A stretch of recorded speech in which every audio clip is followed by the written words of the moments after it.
शासन नायक महावीर भगवान की जय। जल अयोध्या शाश्वत तीर्थ क्षेत्र की जय। परम पूज्य गणिनी प्रमुख श्री ज्ञानमती माता जी की जय। अभ्यात्माओं 3:30 बज चुके हैं और अब गोमठ सार जीवकांड सार ग्रंथ की क्लास प्रारंभ होने वाली है। सबको ध्यान देना है कि 12 मई को संडे को आपकी परीक्षा है। इन्हें कुल मिलाकर के 40 गाथाओं की ये तीसरी परीक्षा आपकी होने जा रही है। 127 नंबर की गाथा तक परीक्षा आपको देना है। 88 नंबर की गाथा से यानी कसाय मार्गना से वेद मार्गना तक आप परीक्षा दे चुके हैं और गोमठ सार जीवकांड के 2 पेपर आपके हो चुके हैं। अब ये तीसरा पेपर रहेगा जिसमें 88 नंबर की गाथा 88 नंबर की गाथा से लेकर के 127 नंबर गाथा संयम मार्गना तक 40 गाथाओं की ये परीक्षा आपकी रहेगी। पहले के समान ही हमेशा के 20 प्रश्न होंगे। एक प्रश्न के 4 उत्तर और चारों में से आपको चूज़ करना रहेगा कौन सा उत्तर सही है, जिसमें आप टिक मार्क लगा करके और सबमिट करेंगे। तो अब आज संयम मार्गना प्रारंभ हो रही है। आपने ज्ञान मार्गना तक ज्ञान प्राप्त किया है। प्रारंभ करते हैं मंगलाचरण के साथ गोमठ सार जीवकांड ग्रंथ का स्वाध्याय। सिद्धम शुद्धम पणमीय जिणिंद वर्णेमि चंदमकलंकम गुणरयण भूषणुदयम जीवस्य परवणम वोच्छम। द्वादशांगमयी जिनवाणी माता के आश्रय को लेकर वर्तमान की सरस्वती माता के साक्षात सानिध्य में परम पूज्य गणिनी प्रमुख श्री ज्ञानमती माता का आशीर्वाद लेकर के और आप और हम सब क्लास प्रारंभ कर रहे हैं। स्वाध्याय प्रारंभ हो रहा है। तो संयम मार्गना है। अब केवल आपके 9 गाथाएं बची हुई हैं, उनको पढ़िए और 12 मई को परीक्षा दीजिएगा।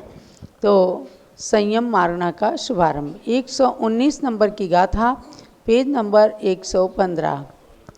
वद समिधि कसायाणम वद समिति कसायाणम दंडाण तहिंदियाण पंचन्नम दंडाण तिंदियाण पंचर्णम धारण पालन निग्रह धारण पालन निग्रह चाग जओ संजमो भणियो चाग जओ संजमो भणियो। संयम प्राप्ति की इच्छा से गाथा को सामूहिक पढ़िएगा। वद समिधि कसायाणम दंडाण तहिंदियाण पंचर्णम धारण पालन निग्रह चाग जओ संजमो भणियो।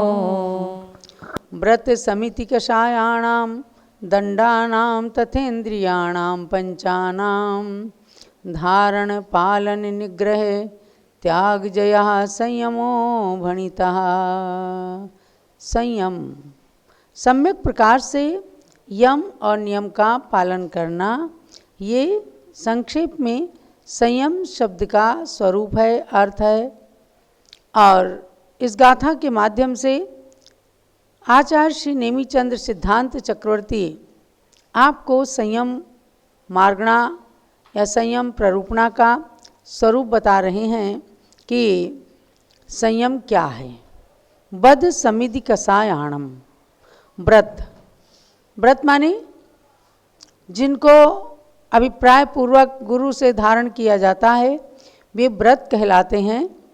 तो वही व्रत होते हैं 5: अहिंसा, सत्य, अचौर्य, ब्रह्मचर्य और परिग्रह। अहिंसा, सत्य, अहिंसाणुव्रत, सत्याणुव्रत, अचौर्याणुव्रत, ब्रह्मचर्याणुव्रत और परिग्रह प्रमाण अणुव्रत, इस 5 व्रत अणुव्रत रूप से वो होते हैं।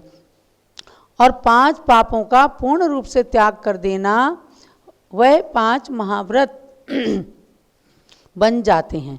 यानी अहिंसा महाव्रत, सत्य महाव्रत, अचौरी महाव्रत और ब्रह्मचर्य महाव्रत और अपरिग्रह महाव्रत। वहाँ पर परिग्रह का प्रमाण नहीं होता, परिग्रह का पूर्णतः त्याग होता है। तो ये 5 हुए व्रत, इनको व्रत संज्ञा से, व्रत नाम से कहा गया है। समिति, समितियाँ होती हैं जिनमें 5 भेदों को बताया गया है कि अच्छी तरह से अपने मन वचन काय के द्वारा हितमित प्रिय वचन आदि को बोलना और पद के योग्य आचरण करना, ये समितियां हैं। तो समितियों के 5 भेद हैं, ईर्ष्या, भाषा, ऐष्णा, आदान निक्षेपण और उत्सर्ग। ये 5 समितियां हैं। तो इन 5 समितियों का भी पालन करना, 5 व्रतों का को धारण करना। देखिए नीचे की लाइन में क्या कहते हैं, धारण पालन निग्रह। तो व्रतों को तो धारण किया जाता है, गुरुओं से व्रतों को धारण किया जाता है, चाहे अणुव्रत रूप से और चाहे महाव्रत रूप से। और समितियों का पालन किया जाता है, 4 हाथ आगे देखकर चलना, ईर्ष्या समिति, सोच समझकर हितमित प्रिय वचन बोलना, भाषा समिति, और अंतरायों को टाल करके भोजन करना, ऐष्णा समिति, रखना उठाना वस्तु को उसमें देख शोध करके, ये आदान निक्षेपण समिति है। उत्सर्ग समिति कि मल मूत्र आदि का क्षेपण करना, देख करके कि कोई जीव जंतु ना मरने पाए, ये उत्सर्ग समिति है। तो इन 5 समितियों को कहा इनका पालन करना। अब क्या कहा नीचे, निग्रह, तो निग्रह किसका करना, कसायाणाम, ऊपर से लेते हैं व्रत धारण, समिति पालन, कसायाणम निग्रह। कसाय 4 हैं, क्रोध, मान, माया, लोभ। इन चारों कसायों का निग्रह करना, यानी कसाय आ रही है उसको रोकना, तभी जा कर के गुण प्रकट होते हैं। क्रोध कसाय के अभाव में क्षमा प्रकट होती है, मान कसाय के अभाव में मार्दव धर्म प्रकट होता है, आप सब पढ़ते ही हैं। उसमें 10 लक्षण पर्व में इन प्रवचनों को अच्छे से सुनते हैं। मायाचार्य, माया कसाय के अभाव में आर्जव ऋजुता प्रकट होती है। लोभ कसाय के अभाव में शौच धर्म का पालन होता है।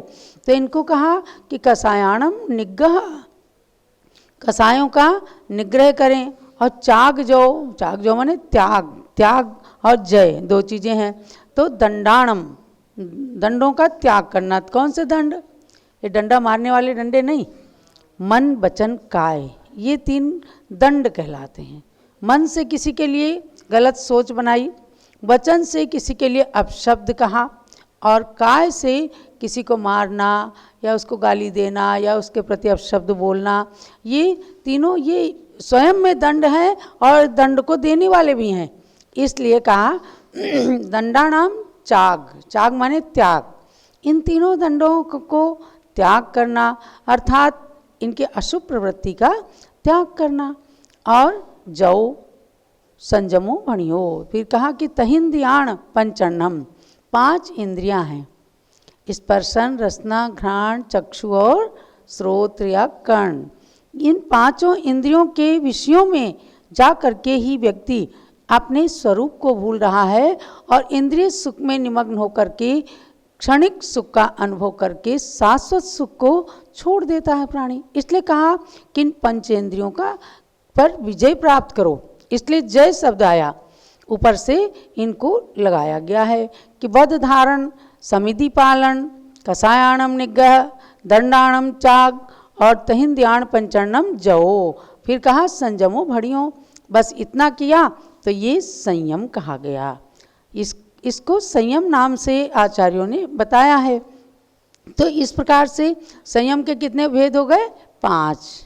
यानी व्रतों का पालन किया, व्रतों को धारण किया, एक ये संयम हो गया, बड़ा भारी संयम है।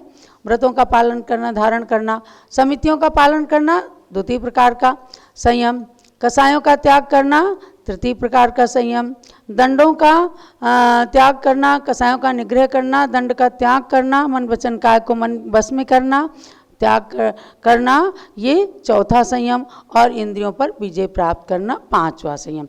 यानी इन की अपेक्षा से संयम के 5 भेद बता दिए। तो सबसे पहले संयम का मतलब ये है कि अपने ऊपर कंट्रोल करना, आत्मानुशासन, अपने ऊपर अनुशासन करना, स्वयं को अनुशासित रखना। व्यक्ति क्या चाहता है, दूसरा सामने वाला मेरे अनुशासन में रहे, लेकिन निज पर शासन फिर अनुशासन। तो पहले अपने ऊपर अनुशासन करेंगे तो सामने वाला स्वयं में अनुशासित हो जाता है।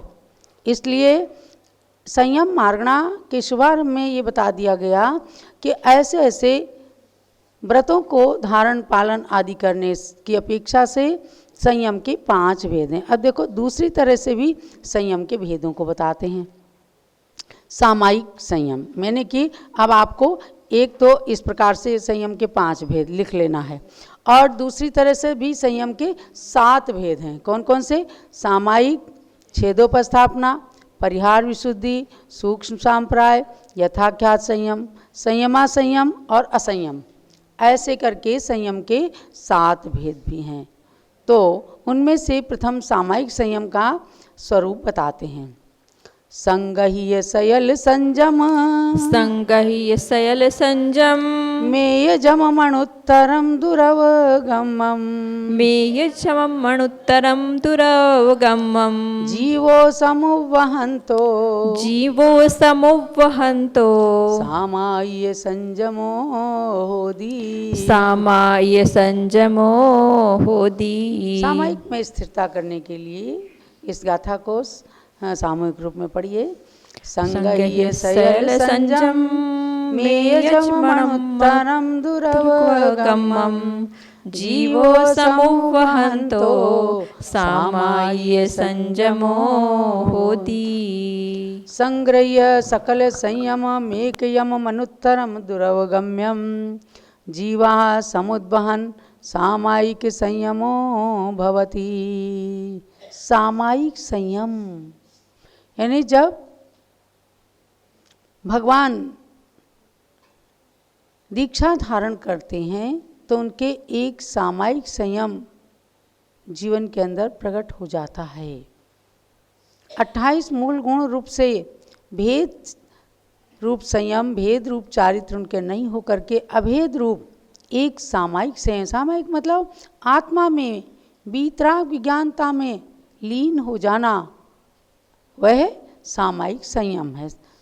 और त्रैकालिक सामायिक करना, ये भी सामायिक है, लेकिन सामायिक संयम का स्वरूप यहाँ जो बता रहे हैं, संगह्य सयल संजम मेयजम मणुत्तरम दुरवगमम, कह रहे हैं कि जो ऊपर की व्रत समिति आदि चीज़ें बताई गई हैं, इनका संग्रह करके और जो व्रत धारण आदि 5 प्रकार का संयम बताया है, व्रतों का धारण करना, समितियों का पालन करना, इन 5 प्रकार के संयम में संग्रह नय की अपेक्षा से एक यम माने भेद रहित, यानी अभेद रूप आत्मा में लीन होने का अभेद रूप से जो पालन है वह सामायिक संयम है। यानी कि बस खड़े हो गए भगवान, नमः सिद्धम बोल करके मैं समस्त सावध्य योग का परित्याग करता हूँ, बस इतना बोलकर और सांसारिक क्रियाओं से निवृत्त होकर केवल आत्मा में लीन हो गए तो सब सावध्य योग का त्यागी हूँ मैं। इस तरह से जो संपूर्ण सांसारिक क्रियाओं का त्याग करना है, इसको कहते हैं सामायिक संयम। ये किसको होता है? तीर्थंकर भगवान को, जिन कल्पी मुनियों को ये संयम कहा कि ऐसे जो जीव इस संयम को समुपवहन, तो इसको जो वहन करते हैं, धारण करते हैं, जीवन में पालन करते हैं, खूब अच्छी तरह उसमें निष्णात होते हैं, ऐसा सामायिक संयम कहा अनुपम है। एकयमम अनुत्तरम दुरवगम्यम, अनुपम है, दुर्लभ है, सबको प्राप्त नहीं हो पाता, और दुर्धर्ष है, माने कि बड़ी मुश्किल से उसको धारण करने की योग्यता प्राप्त होती है। देखो भगवान ऋषभदेव के साथ 4000 राजाओं ने दीक्षा धारण कर ली। वह विषम परिस्थिति का युग था, भोग भूमि से लोग कर्म भूमि में आए थे, भगवान ने जीवन जीने की कला सबको बताई, लेकिन श्रमणचर्या नहीं बताई। भगवान की देखा देखी 4000 राजाओं ने दीक्षा तो ले ली, वे नग्न हुए, सारे के सारे नग्न हो गए। उन्होंने सब कुछ त्याग किया, उनने भी त्याग कर दिया, और भगवान के आसपास ही कोई खड़े हो गए, कोई बैठ गए। 1 दिन बीता, 2 दिन बीते, 4 दिन बीते। भगवान ने तो 6 महीने का योग धारण कर लिया था, मौन थे। तो सब लोग भगवान की तरफ देखते हैं कि अभी कुछ तो बताएंगे, कुछ तो बताएंगे। भगवान ने कुछ भी नहीं बताया। तो उनके पेट में भूख लगने लग गई, चूहे कूदने लग गए। तो उन्होंने बहुत कुछ देख दाख करके कि भाई हमें जब कुछ बताया ही नहीं जा रहा, हम कितने दिन भूखे रहेंगे। तो उन्होंने पद का परित्याग कर दिया। त्याग कर दिया मतलब उसी वेश में कोई जंगल के फल खाने लग गए, कोई नदी का झरने का पानी पीने लग गए। तब वन देवता ने प्रकट होकर के कहा, नहीं, आपके लिए ये दिगंबर मुद्रा नहीं चलेगी। ऐसा करने के लिए या तो आप वेश का परित्याग कर दें या भगवान के समान चर्या का पालन करें। तब किसी ने वलकल धारण किया, किसी ने धूनी रमा ली, किसी ने कपड़े पहन लिए, किसी ने कुटिया में रहना स्वीकार कर लिया, और अनेक प्रकार से जा कर के लोग अपना अपना जीवन यापन करने लग गए। तो ये क्या था कि संयम धारण करना, संयम का पालन करना उन्हें पता नहीं था। तो वे पद से च्युत हो गए, पथभ्रष्ट हो गए। जब भगवान ने 6 महीने के बाद देखा कि यहाँ से तो सब गायब, तब उन्हें पता चला कि भाई इन लोगों को तो हमने श्रमणचर्या, आहारचर्या नहीं सिखाई। तब भगवान चले और 6 महीने तक उसके बाद भी घूमते रहे। 7 महीने 9 दिन और घूमे, यानी 1 साल 39 दिन तक। अयोध्या में भी आए, भरत चक्रवर्ती ने भी देखा। कोई सोचते भगवान पता नहीं क्यों घूम रहे, कोई सिंहासन लाते, कोई भोजन लाते, कोई मुकुट लाते, कोई वस्त्र लाते, कोई कन्याएं लाते, कोई भोजन लाते, सब कुछ करते। भगवान मुस्कुरा करके चल देते। सब लोग कहते भगवान आइए, इनको ग्रहण कीजिए। लेकिन भगवान को चाहिए था नवधा भक्ति, जो उन्हें हस्तिनापुर में प्राप्त हुई।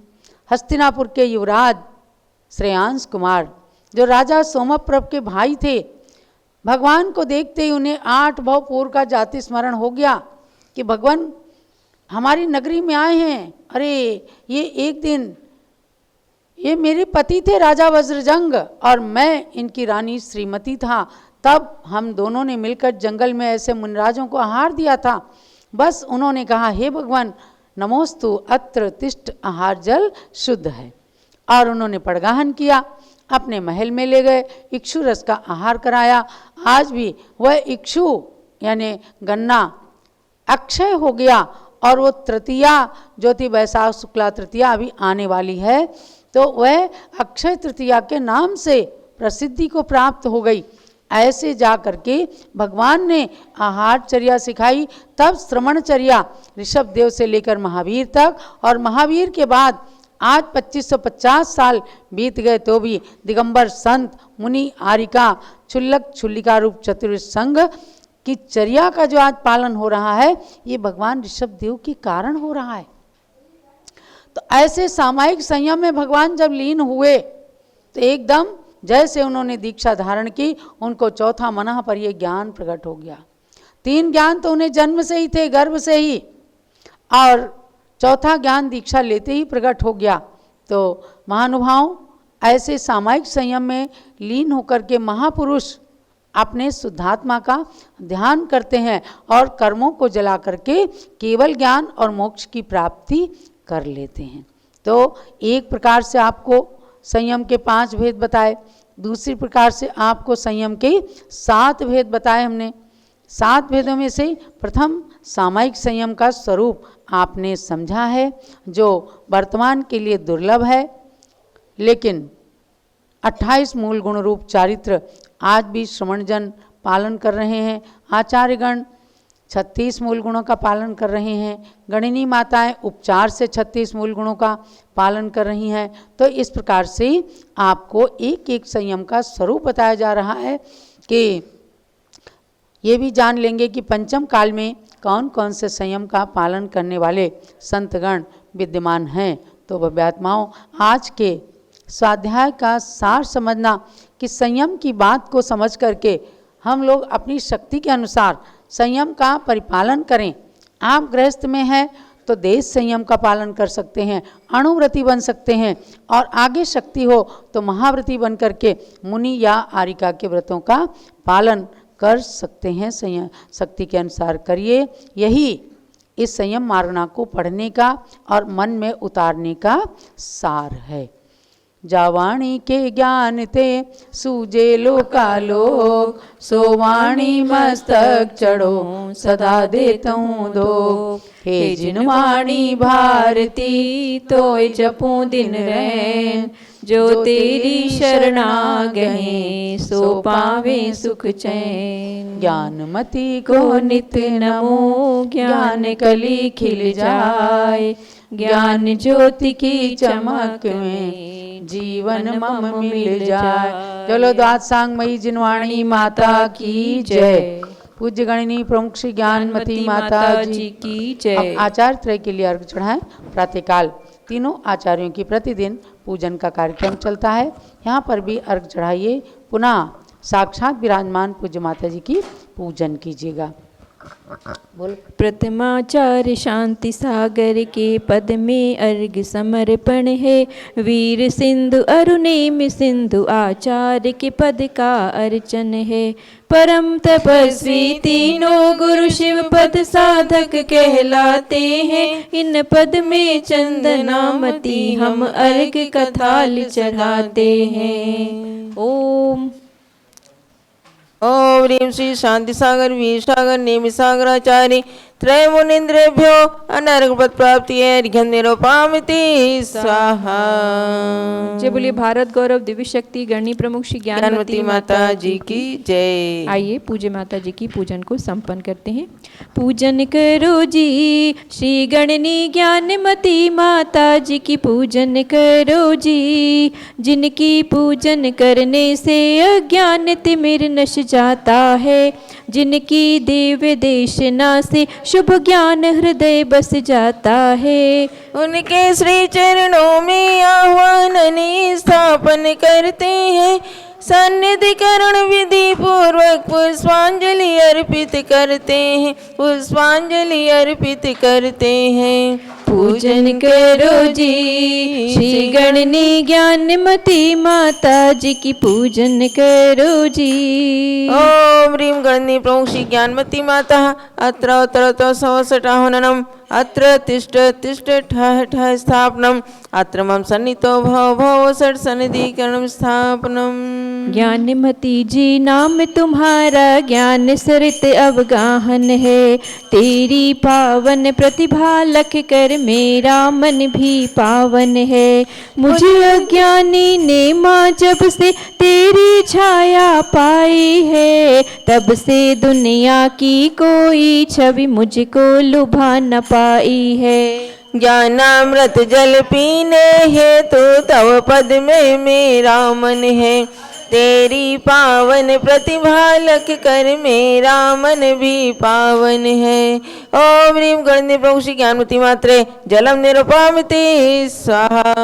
ध्यान देना है कि कल प्रातःकाल भगवान मुनि सुव्रतनाथ के जन्म कल्याण के उपलक्ष्य में बाजे बजाए जाएंगे। आप सब लोग भी 6 बजे से अपने घर में जो ढोल मंजीरा और घंटे हों, नहीं तो थाली चम्मच से खूब अच्छे से बाजे बजाना। और भगवान मुनि सुव्रत जिन्होंने राजगृही में जन्म लिया, ऐसे मुनि सुव्रतनाथ भगवान का कल जन्म कल्याणक है, तो उनकी पालकी यात्रा निकाल करके अयोध्या में भगवान का पांडुक शिला पर 108 कलशों से जन्माभिषेक किया जाएगा। और उसके बाद रविवार होने के कारण कल मनोकामना सिद्धि विधान भी होगा। आप सब लोग पारस चैनल के माध्यम से जुड़ें और भगवान का जन्म कल्याणक मनाएं, खुशियाँ मनाएं, अपने घर के पर्यावरण को शुद्ध करें और मनोकामना सिद्धि विधान में सम्मिलित हों। चलिए आगे। चंदन और सुगंधित गंधों की वसुधा पर कमी नहीं। लेकिन तेरी ज्ञान सुगंधि से सुरभित है आज मही। उसी ज्ञान की सारव लेने को आतुर मेरा मन है। तेरी पावन प्रतिभा लख कर मेरा मन भी पावन है। ओम ह्रीं गणनि प्रभु श्री ज्ञानवती मात्रे चंदनम निरुपामिति स्वाहा।